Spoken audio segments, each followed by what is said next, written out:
சற்று முன் கிடைக்கப்பெற்ற மிக மிக முக்கியமான செய்தி ஒன்று வெளியாகி உள்ளது. ஸ்டாலினுக்கு எதிராக நீதிமன்றம் தீர்ப்பு. கைது நடவடிக்கை மேற்கொள்ளப்படுமா, ஸ்டாலினை கைது செய்யப்படுவார்களா என்ற தகவல் இந்த வீடியோவில் முழுமையாக நாம் பார்க்க போகிறோம். கடந்த 2021 சட்டசபை தேர்தலில் திராவிட முன்னேற்ற கழகம் ஆட்சிக்கு வந்தால் வேலைவாய்ப்பை உறுதி செய்வோம் என்று தூய்மை பணியாளர்களுக்கு வாக்குறுதியை கொடுத்தது. திமுகவின் தலைவராகவும் தற்பொழுது முதல்வராகவும் இருக்கக்கூடிய ஸ்டாலின் அவர்கள் நேற்று இரவோடு இரவாக தூய்மை பணியாளர்களை, போராட்டத்தில் ஈடுபட்டவர்களை கைது செய்வதற்கான உத்தரவையும் பிறப்பித்தார்.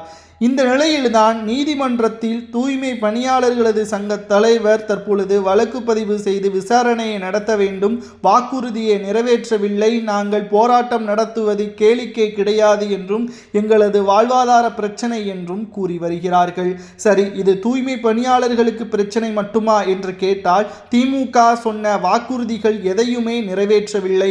ஆசிரியர்களது பணி நியமனம் என்றும் செவிலியர்களது பணி நியமனம் என்றும், குறிப்பாக ஒட்டுமொத்த இளைஞர்களுக்கு வேலைவாய்ப்பை ஏற்படுத்தி தருவதாகவும் ஸ்டாலின் அவர்கள் பல வாக்குறுதிகளை கொடுத்தார். பொய்யான வாக்குறுதிகளை கொடுத்து அரியணையில் ஏறிய ஸ்டாலின் அவர்கள் தற்பொழுது இறுதியாண்டில் மீண்டும் பல பொய்யான வாக்குறுதிகளை மக்களிடம் கொடுப்பார் என்றும், அதற்கு முன்பாக ஸ்டாலின் அவர்கள் மீது இருக்கக்கூடிய வழக்கு பதிவுகள், அமைச்சர்கள் மீது இருக்கக்கூடிய வழக்குகளை விசாரணை செய்து உடனடியாக முடிவிற்கு கொண்டு வர வேண்டும் என்று பல எதிர்க்கட்சி தலைவர்களும் தற்பொழுது நீதிமன்றத்தை நாடியுள்ளனர். செந்தில் பாலாஜியாக இருக்கட்டும், KN நேரு, பொன்மோடி போன்றவர்கள் மீதும் வழக்கு பதிவு செய்யப்பட்டு விசாரணையும் நடத்தப்படுவதும் குறிப்பிடத்தக்கது.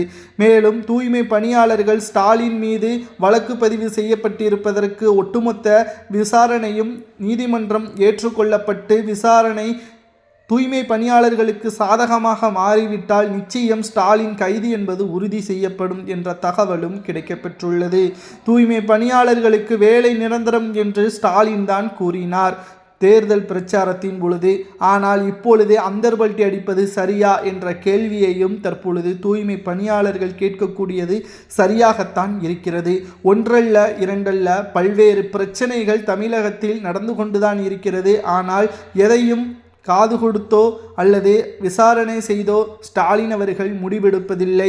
ஆட்சியை தக்க வைத்து கொள்ள வேண்டும், மீண்டும் பொய்யான வாக்குறுதியை நிறைவேற்ற வேண்டும் என்பதற்கேற்ப மக்களை எப்படியெல்லாம் ஏமாற்றலாம் என்பதற்கு தனி நபர்களை வைத்து வேலை செய்து கொண்டிருக்கிறது திமுகவின் தலைமை என்ற தகவலும் வெளியாகியுள்ளது.